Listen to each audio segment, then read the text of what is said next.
హైదరాబాద్ లో మరోసారి మత్తు మాఫియా గుట్టురట్టయింది. పంజాగుట్టులో భారీగా డ్రగ్స్ పట్టుబడ్డాయి. నైజీరియాకు చెందిన అంతర్జాతీయ డ్రగ్స్ పెడ్లర్ ను నార్కటిక్ అధికారులు పట్టుకున్నారు. అరకిలో హెరాయిన్, అరకిలో కొకైన్ తో పాటు పెద్ద మొత్తంలో ఎల్ఎస్డీ అలాగే ఎండీఎంఏను కూడా స్వాధీనం చేసుకున్నారు. విదేశాల నుంచి డ్రగ్స్ తీసుకొచ్చి హైదరాబాద్ లో విక్రయిస్తున్నట్టుగా చెబుతున్నారు. ఈ గ్యాంగ్ ను ఏర్పాటు చేసుకుని డ్రగ్స్ అమ్ముతున్నట్టుగా పోలీసులు గుర్తించారు. గ్యాంగ్ ఎక్కడెక్కడ ఉంది అనేది విచారిస్తూ ఉన్నారు పోలీసులు.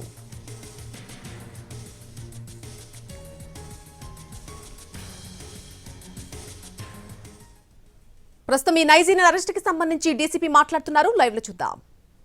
Sale and buying everything all aspects పైన తెలంగాణ రాష్ట్ర ప్రభుత్వం చాలా పకడ్బందీగా నిర్ణయం తీసుకొని వీటిని కంప్లీట్గా అరికట్టి మన తెలంగాణ సమాజంలో ఈ డ్రగ్ మెనేస్ అనేది ఉండకూడదని గట్టి నిర్ణయం తీసుకొని అదేవిధంగా మన తెలంగాణ రాష్ట్ర ప్రభుత్వం తర్వాత తెలంగాణ రాష్ట్ర పోలీస్ శాఖ కూడా వీటిని అరికట్టడానికి అన్ని ప్రయత్నాలు చేస్తూ ఉంది.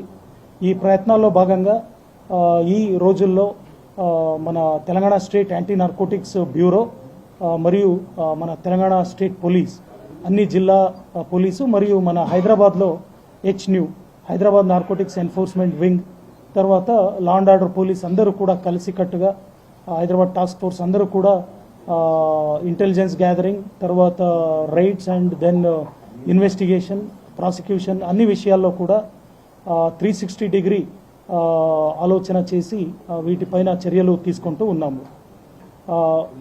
ప్రజలకు ఈ ద్వారా తెలియజేయడం ఏంటంటే ఎక్కడ ఏ డ్రగ్ ఎనీ డ్రగ్ ఎవరైనా కన్జంప్షన్ కానీ ఎవరైనా పెడ్లింగ్ కానీ సప్లై కానీ లేకపోతే ఏదైనా ఇట్లాంటి నెట్వర్కింగ్ కానీ మీకు ఏ సమాచారం ఉన్నా కూడా తెలంగాణ స్టేట్ యాంటీ నార్కోటిక్స్ బ్యూరోకి కానీ పోలీస్కు నేరుగా కానీ సమాచారం ఇవ్వాలని నేను కోరుకుంటాను. అదేవిధంగా మీ ఇంట్లో కానీ మీ చుట్టూ పక్కల ఎక్కడ ఎవరైనా కానీ పిల్లలు కానీ యూత్ కానీ anybody who is addicted to drug any drug ఉంటే దయచేసి సమాచారం ఇవ్వండి. మన సమాజాన్ని ఈ డ్రగ్ అనే ఒక మహమ్మారి నుంచి కాపాడాలంటే కేవలం పోలీస్ వ్యవస్థ పనిచేస్తే చాలదు. సమాజంలో ఉన్న అందరూ ప్రజలు, పేరెంట్స్, తర్వాత స్కూల్ కాలేజ్ యాజమాన్యం, తర్వాత మన ఎన్జిఓస్ నాన్ గవర్నమెంట్ ఆర్గనైజేషన్స్ స్వచ్ఛంద సంస్థలు అందరూ కూడా కలిసికట్టుగా పనిచేస్తే